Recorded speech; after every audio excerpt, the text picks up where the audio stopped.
Well, Kyle, hard-fought win. We can see it on your face right now. So physically, how are you feeling after that fight?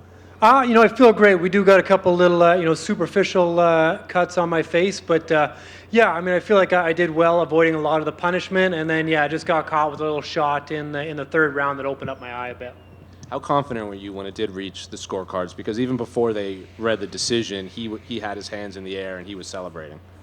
Yeah, I mean, you never know with the judges. I felt like I knew I was able to defend a lot of his shots and land a lot of my own, but you never know what the judges are seeing. Sometimes, if he's punching my guard, they may not see if it's landing or not. So it's hard to tell with the judges, but I was fairly confident. I knew I wobbled him pretty good a couple times, landed some head kicks. I shot a couple takedowns, got him to touch his butt on the mat. So, I felt like I did more overall for sure. And obviously, the UFC must see something in this kid because they stuck him on the main card on this big event. Obviously, you had to play the heel this week.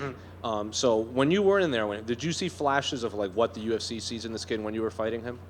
Yeah, absolutely. I mean, even doing my research for this one, Fernando's a great prospect, a great up and comer.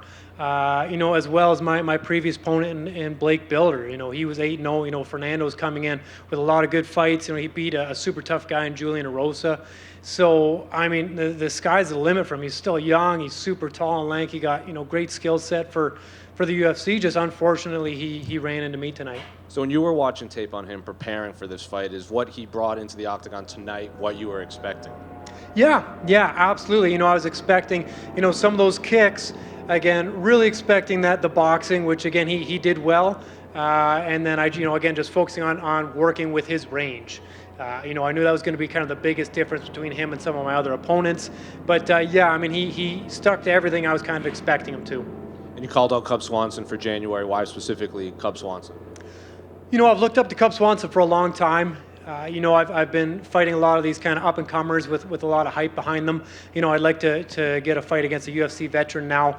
He's coming off of his win against Hakeem Dawodo, another Canadian, that, I thought that decision was a little bit iffy, so I'd love to get that one back for Canada. And you said January, correct? And you said, I think we all know where we're going in January. I'm sure you watched Cub's last time Cub fought there.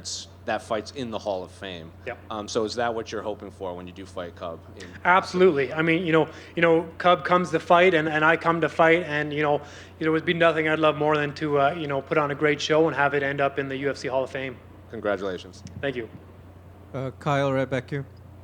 Obviously, taking on a Hispanic kid with a lot of hype. Been asking some of the fighters, did you feel any of that from the crowd as you were walking out, that that enemy territory, so to speak? I mean, you can hear it, as you're walking out. Some people booing or whatever like that. But again, I didn't let it affect me at all. Even when I was in the cage, doing my victory speech and stuff, I could still hear the odd person here or there. But it's not going to get me down. And then you did repost our clip. What do you want to impart to your sons, from your career? Just can you talk about why it meant so much to you to share that message with everyone? Yeah, I mean, it's a message I've been, wanting to get out. Yeah, I mean, I do this sport because I love it. I grew up on it. It's been my dream for a long time. But I want to instill so much more in my kids. I don't want them to just look at me and just say like, oh, my dad's a fighter. I mean, that's cool. That's awesome. I've reached levels that, a lot of people never expected me to. And I hope they could be proud of that as well. But again, like I said before, I want them to be proud of my work ethic, something that could be transferable into any sport or any career. If they can take anything from me, I would love for them to take the hard work ethic and put it into their dream. Is the excitement or anxiety any higher knowing you're about to have 3 kids, not 2 anymore soon? The excitement's through the roof. It's just the beginning because we want to have a lot of kids. So, yeah, we're super excited to get the ball rolling. Congratulations on both of them. Thank you.